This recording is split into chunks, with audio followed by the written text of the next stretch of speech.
போட்டியில் நியூசிலாந்து அணியை வீழ்த்தி இந்தியா அபார வெற்றி பெற்றது. முதலில் களமிறங்கிய இந்தியா 255 ரன் குவித்த நிலையில் நியூசிலாந்து 159 ரன்னுக்கு ஆல் அவுட் ஆனது. தோனி, ரோஹித் சர்மா தலைமையிலான இந்திய கிரிக்கெட் அணி இருமுறை T20 உலகக் கோப்பையை வென்ற நிலையில் தற்போது சூரியகுமார் யாதவ் தலைமையில் 3வது முறையாக கோப்பை வென்றுள்ளது. T20 உலகக் கோப்பை கிரிக்கெட் தொடரில் 5 போட்டிகளில் 321 ரன்கள் குவித்ததன் மூலம் ஒரு T20 உலகக் கோப்பை தொடரில் அதிக ரன்கள் குவித்த இந்திய வீரர் என்ற சாதனையை சஞ்சு சாம்சன் படைத்துள்ளார். T20 உலகக் கோப்பையை சொந்த மண்ணில் வென்ற முதல் அணி என்ற புதிய வரலாற்றை இந்தியா படைத்துள்ளது. ஏற்கனவே 2007 தென்னாப்பிரிக்காவிலும் 2024 மேற்கிந்திய தீவு மற்றும் USA-வில் நடந்த தொடரிலும் இந்தியா கோப்பையை வென்றது குறிப்பிடத்தக்கது. ICC ஆண்கள் T20 உலகக் கோப்பையை வென்ற இந்திய அணிக்கு பிரதமர் மோடி வாழ்த்துக்கள் தெரிவித்தார். இந்த வெற்றி ஒவ்வொரு இந்திய இதயத்தையும் பெருமையாலும் மகிழ்ச்சியாலும் நிரப்பியுள்ளது. சபாஷ் டீம் இந்தியா என மோடி பாராட்டினார். ஒவ்வொரு இந்தியரையும் பெருமைப்படுத்தியதற்காக முழு அணிக்கும் வாழ்த்துக்கள் என T20 உலகக் கோப்பை கிரிக்கெட் தொடரை கைப்பற்றிய இந்திய அணி வீரர்களை மத்திய அமைச்சர் அமித் ஷா பாராட்டினார். ICC ஆண்கள் T20 உலகக் கோப்பையில் அபார வெற்றி பெற்று கோப்பையை வென்ற இந்திய அணிக்கு முதல்வர் ஸ்டாலின் வாழ்த்து தெரிவித்துள்ளார். ஜனாதிபதி திரௌபதி முர்முவை திரிணாமுல் காங்கிரஸ் அவமதித்துள்ளது. இது மனதை புண்படுத்தியது, வருத்தம் அளிக்கிறது என டெல்லி மெட்ரோ வழித்தடத்தை தொடங்கி வைத்த பிறகு பிரதமர் மோடி பேசினார். ஜனாதிபதிக்கு ஏற்படும் எந்தவொரு அவமரியாதையும் ஏற்றுக்கொள்ள முடியாது என அதிமுக பொதுச் செயலாளர் எடப்பாடி பழனிசாமி தெரிவித்தார். தமது மாநிலத்திற்கு வருகை தரும் ஜனாதிபதியை நேரில் சென்று வரவேற்க வேண்டும் என்ற அடிப்படை அரசு பொறுப்பை கூட அறியாத மம்தா பானர்ஜிக்கு மாநிலத்தின் முதல்வராக நீடிக்க என்ன தகுதி இருக்கிறது என நயினார் நாகேந்திரன் கேள்வி எழுப்பியுள்ளார். அற்ப அரசியல் காரணங்களுக்காக மம்தா பானர்ஜி ஜனாதிபதியை அவமதிப்பதை மன்னிக்க முடியாது என அன்புமணி தெரிவித்துள்ளார். இதற்காக ஜனாதிபதியிடமும் சந்தாலி பழங்குடியினரிடமும் அவர் மன்னிப்பு கேட்க வேண்டும் என்றார். ஜனாதிபதியின் மேற்குவங்க பயணத்தின் போது விதிமுறைகள் மீறப்பட்டதாக எழுந்த குற்றச்சாட்டில் விரிவான அறிக்கையை அளிக்க மேற்குவங்க தலைமை செயலாளருக்கு மத்திய அரசு உத்தரவிட்டுள்ளது. டெல்லியில் 18,300 கோடி ரூபாய் மதிப்பிலான மெட்ரோ திட்டங்களுக்கு பிரதமர் மோடி அடிக்கல் நாட்டினார். அவர் டெல்லி மெட்ரோவின் 2 புதிய வழித்தடங்களை திறந்து வைத்தார். அரசியல், நிர்வாகம், அறிவியல், விளையாட்டு அல்லது சமூக சேவை என எதுவாக இருந்தாலும் இந்தியாவின் பெண் சக்தி ஒவ்வொரு துறையிலும் புதிய ஆற்றலுடன் முன்னேறி வருகிறது என பிரதமர் மோடி சொன்னார். உலக மகளிர் தினத்தையொட்டி திமுக மகளிர் அணி மற்றும் அரசு பெண் சட்ட அலுவலர்கள் முதல்வர் ஸ்டாலினை நேரில் சந்தித்து வாழ்த்து பெற்றுக் கொண்டனர். சேலத்தில் அதிமுக சார்பில் மகளிர் தினம் கொண்டாட்டம் நடைபெற்றது. இதில் பங்கேற்ற அக்கட்சியின் பொதுச் செயலாளர் பழனிசாமி மகளிர் அணி நிர்வாகிகளுக்கு வாழ்த்து தெரிவித்ததுடன் அவர்களுடன் கேக் வெட்டி கொண்டாடினார். ஒவ்வொரு கட்சித் தலைவர்களும் அவரவர் விருப்பப்படி தேர்தல் அறிக்கையை வெளியிடுவதாக அதிமுக பொதுச் செயலாளர் எடப்பாடி பழனிசாமி தெரிவித்துள்ளார். மேற்குவங்க அரசு ஜனாதிபதியை மட்டுமல்ல நாட்டையும் அரசியலமைப்பையும் அவமதித்ததாக பிரதமர் மோடி குற்றம் சாட்டிய நிலையில் அரசியலமைப்பு எங்களுக்கு தாய் போன்றது என மம்தா பானர்ஜி தெரிவித்துள்ளார். எங்கள் மீது எழும் குற்றச்சாட்டுகள் அனைத்தும் தேர்தல் நோக்கங்களுக்கானவை என்றார். எவராலும் அதிமுகவை விழுங்கவோ அழிக்கவோ முடியாது. அதிமுக அரசுக்கு இடையூறாக இருந்த OPS-ஐ ஜெயலலிதாவின் ஆன்மா விரட்டிவிட்டது. எம்ஜிஆரை அழிக்க நினைத்த கட்சியில் அவர் அடைக்கலம் புகுந்துள்ளார். அதிமுகவை வீழ்த்த நினைத்து OPS வீழ்ந்து விட்டார் என பழனிசாமி பேசியுள்ளார். இஸ்ரேல் நடத்திய தாக்குதலில் லெபனானில் 83 குழந்தைகள் உட்பட 394 பேர் இறந்துள்ளனர். படுகாயம் அடைந்த 1130 பேர் சிகிச்சை பெற்று வருவதாக லெபனான் சுகாதார அமைச்சகம் தெரிவித்துள்ளது. திமுக ஆட்சியில் பெண் பிள்ளைகள் பாலியல் வேட்டையாடப்படுவதாக நயினார் நாகேந்திரன் குற்றம் சாட்டியுள்ளார். பெண் குழந்தையை கடத்தி பாலியல் வன்கொடுமை செய்யும் அளவிற்கு குற்றவாளிகள் துணிச்சலாக உள்ளனர் என்றார். தமிழகத்தில் 7 வயது சிறுமிக்கு தெருவில் பாதுகாப்பு இல்லாத திமுக ஆட்சிக்கு வெல்லும் தமிழ் பெண்கள் என்ற வெற்று விளம்பரம் ஒரு கேடா என எடப்பாடி பழனிசாமி குற்றம் சாட்டியுள்ளார். தவிக தலைவர் விஜய் அறிவித்துள்ள தேர்தல் அறிக்கை வெத்துவேட்டு என அமைச்சர் கீதா ஜீவன் விமர்சித்துள்ளார். பெண்கள், குழந்தைகள், திருநங்கைகள், முதியோர்களுக்கான தனித்துறையாகத்தான் சமூக நலத்துறை இருக்கிறது என்பது கூட தெரியாமல் விஜய் இருக்கிறார் என்றார். திமுக கொடிக்கட்டிய கார் மோதி கர்ப்பிணி பெண் ஒருவர் இறந்துள்ளார்.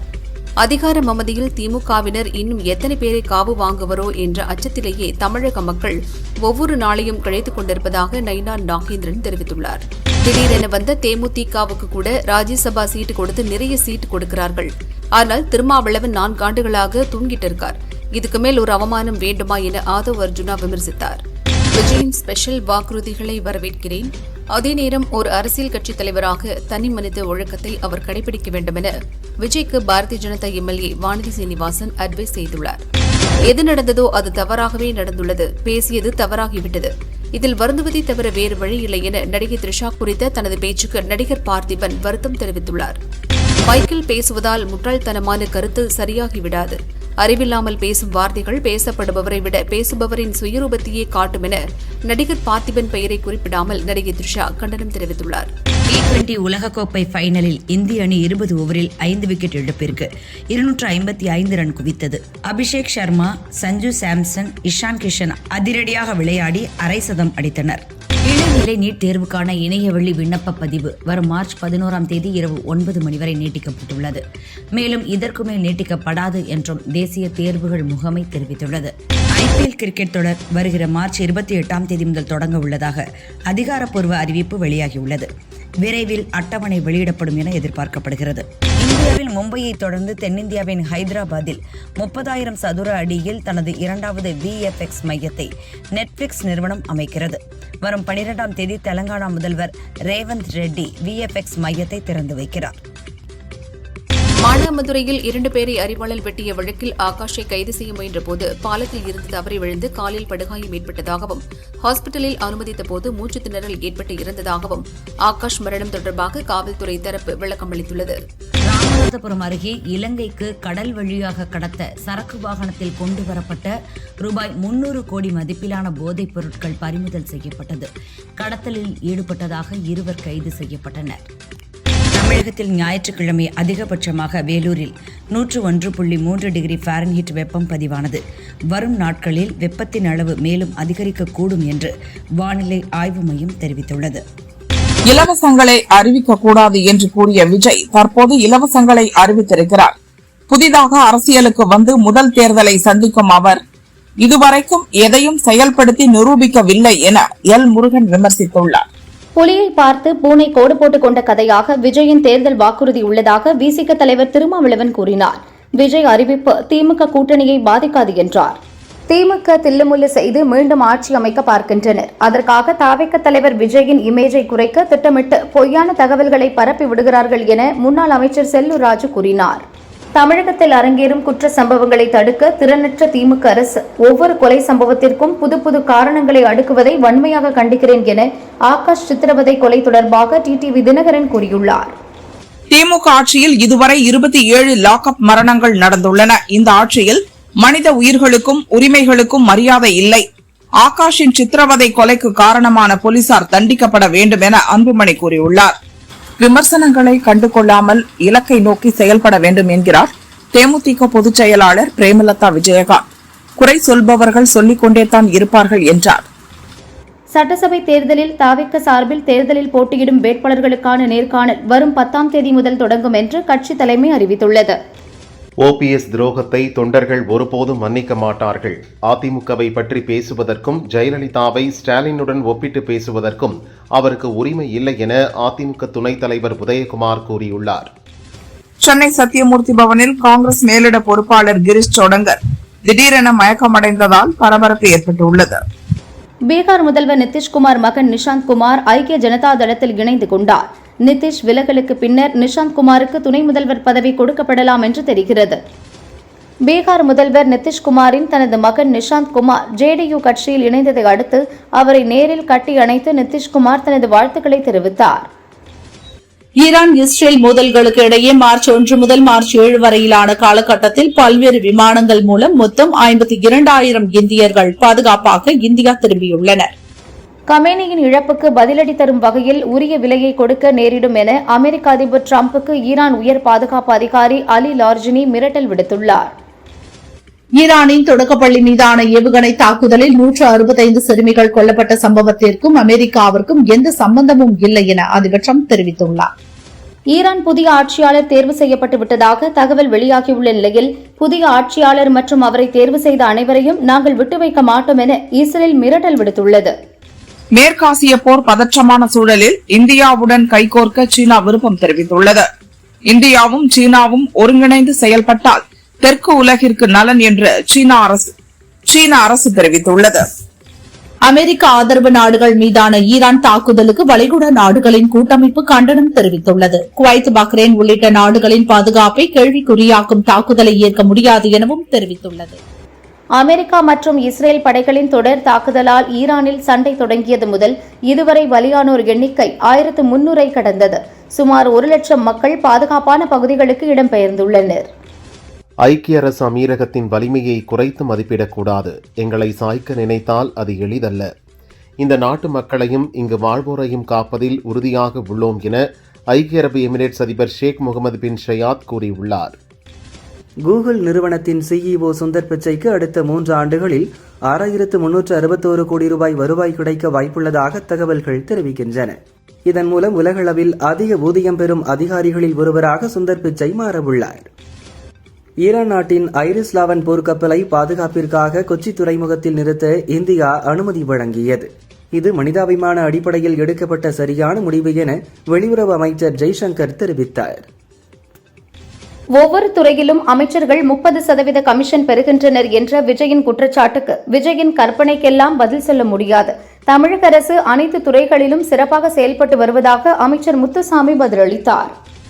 திமுக அரசு மற்றும் மதுரை மாநகராட்சியை கண்டித்து வரும் 12ஆம் தேதி மதுரையில் அதிமுக சார்பில் ஆர்ப்பாட்டம் நடத்தப்படும் என அக்கட்சியின் பொதுச் செயலாளர் பழனிசாமி அறிவித்துள்ளார். திருச்சி சிறுகனூரில் நாளை நடைபெறவுள்ள திமுக மாநில மாநாட்டுக்கான ஏற்பாடுகள் முழுவீச்சில் பிரம்மாண்டமாக நடக்கிறது. அங்கு வரும் லட்சக்கணக்கான நிர்வாகிகளை முதல்வர் ஸ்டாலின் பிரத்யேக வாகனத்தில் ரோட் ஷோ மூலம் நேரில் சந்திப்பதற்கான 1 கிலோமீட்டர் நீள சாலை வசதி பந்தலுக்குள்ளேயே உருவாக்கப்பட்டுள்ளது. சாதியிலிருந்து மீள முடியாமல் அதில் வசமாக சிக்கிக் கொண்டிருக்கிறோம். சாதி அடையாளத்தோடு வாழும் வகையில் நமது வாழ்வு நிறுவப்பட்டுள்ளது. அதற்கு மனு தர்ம கொள்கையையும் சனாதனத்தையும் வீழ்த்த வேண்டும் என திருமாவளவன் கூறியுள்ளார்.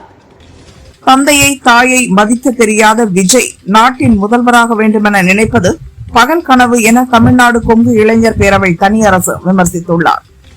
தவேகாவின் வாக்குறுதி குறித்து சொல்லக்கூடிய அளவுக்கு வர்த் இல்லை. தமிழகம், ஆந்திரா போன்ற பிற மாநிலங்களிலிருந்து வாக்குறுதிகளை காப்பி பேஸ்ட் செய்கிறார் விஜய் என தவாக தலைவர் வேல்முருகன் கூறியுள்ளார். மத்திய அரசு போதிய நிதி வழங்காததால் ஒகேனக்கல் கூட்டு குடிநீர் திட்டம் நிறுத்தி வைக்கப்பட்டுள்ளதாக அரியலூரில் புதிய பேருந்து நிலையத்தை திறந்து வைத்த அமைச்சர் நேரு தெரிவித்தார். முதல்வர் ஸ்டாலினுக்கு தோல்வி என்பது உறுதியான ஒன்று. அவர் தோல்வி பயத்தில் கண்டதையும் பேசிக் கொண்டிருக்கிறார் என மத்திய அமைச்சர் எல் முருகன் விமர்சித்தார். மேற்கு வங்கத்தில் வேலையில்லா இளைஞர்களுக்கு மாதம் 1500 ரூபாய் நிதி உதவி வழங்கும் திட்டத்தை அம்மாநில முதல்வர் மம்தா பானர்ஜி தொடங்கி வைத்தார். குறைந்தபட்சம் 10ஆம் வகுப்பு தேர்ச்சி பெற்ற 21 முதல் 40 வயது உடைய சுமார் 1 கோடி இளைஞர்கள் இதில் பயன்பெற உள்ளனர்.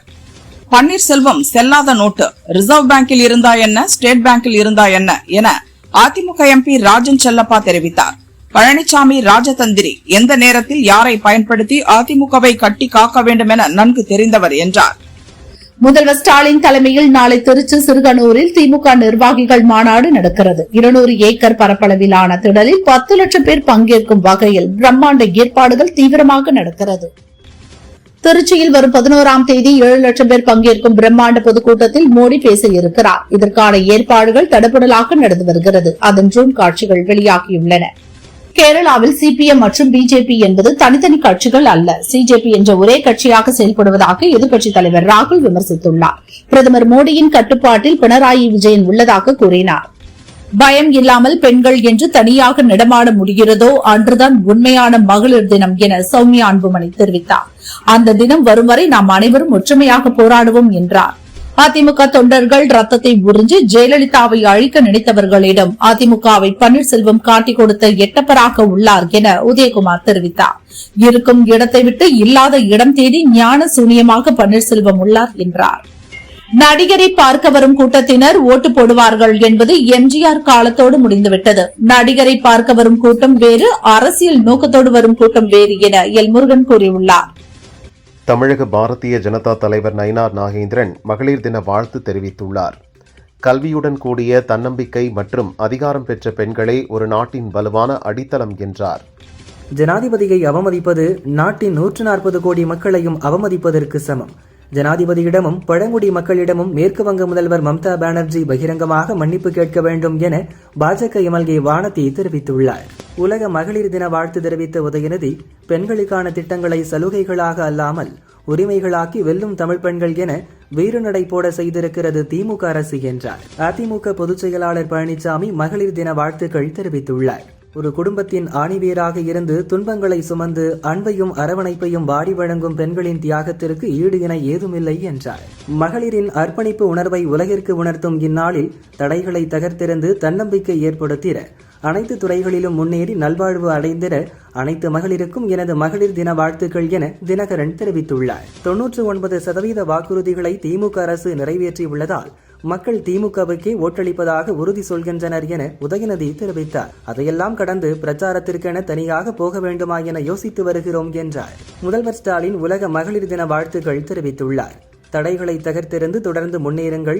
உங்களது பயணத்தின் ஒவ்வொரு நொடியிலும் உடன் நிற்க திராவிட மாடல் அரசு இருக்கிறது என்றார். தமிழகம் உள்ளிட்ட 5 மாநிலங்களுக்கான சட்டசபை தேர்தல் தேதி வரும் 15 அல்லது 16ஆம் தேதி அறிவிக்கப்படவிருப்பதாக தெரிகிறது. மேற்கு வங்கத்தை தவிர்த்து தமிழகம் உள்ளிட்ட மற்ற 4 மாநிலங்களில் ஒரே கட்டமாக தேர்தல் நடத்த முடிவு செய்யப்பட்டுள்ளதாக கூறப்படுகிறது. வரும் தேர்தலில் தமிழகம், மேற்கு வங்கத்தில் தேஜ கூட்டணி ஆட்சி அமையும் என அமித்ஷா தெரிவித்தார்.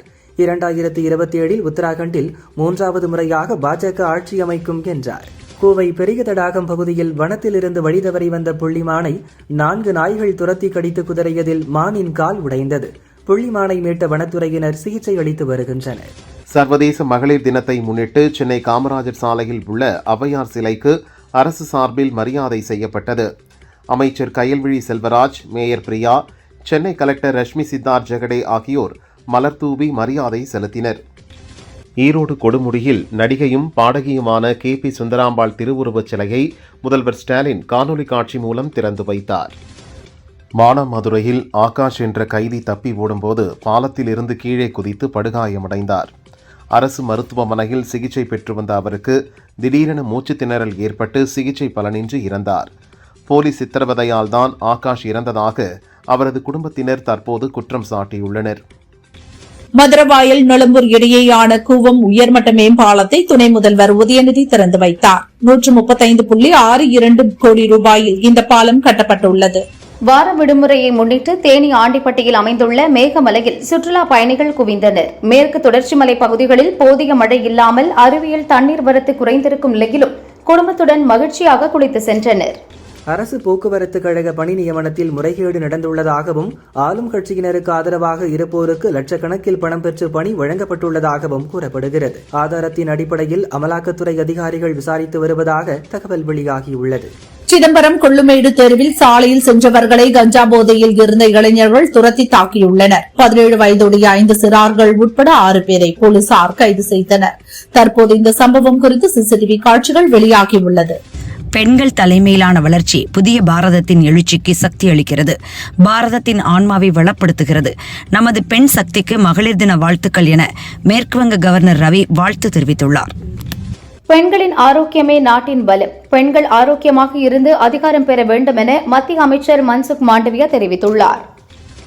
திரிபுராவின் உதய்பூரில் உள்ள திரிபுர சுந்தரி கோயிலில் துணை ஜனாதிபதி CP ராதாகிருஷ்ணன் தரிசனம் செய்தார். அனைவரின் அமைதி, செழிப்பு மற்றும் நல்வாழ்வுக்காக பிரார்த்தனை செய்ததாக தெரிவித்தார். பரபரப்பான அரசியல் சூழலில் பார்லிமெண்ட் நாளை கூடுகிறது. பட்ஜெட் கூட்டத்தொடரின் 2ஆம் கட்ட அமர்வு நாளை முதல் ஏப்ரல் 2ஆம் தேதி வரை நடக்கிறது. பஞ்சாப் நேஷனல் வங்கியில் ரூபாய் 1085 கோடி மோசடி செய்ததாக தொழிலதிபர் அனில் அம்பானி மீது CBI வழக்கு பதிவு செய்துள்ளது. தெலங்கானாவில் முதல்வர் ரேவந்த் ரெட்டி முன்னிலையில் 130 மாவோயிஸ்டுகள் ஆயுதங்களுடன் சரணடைந்தனர்.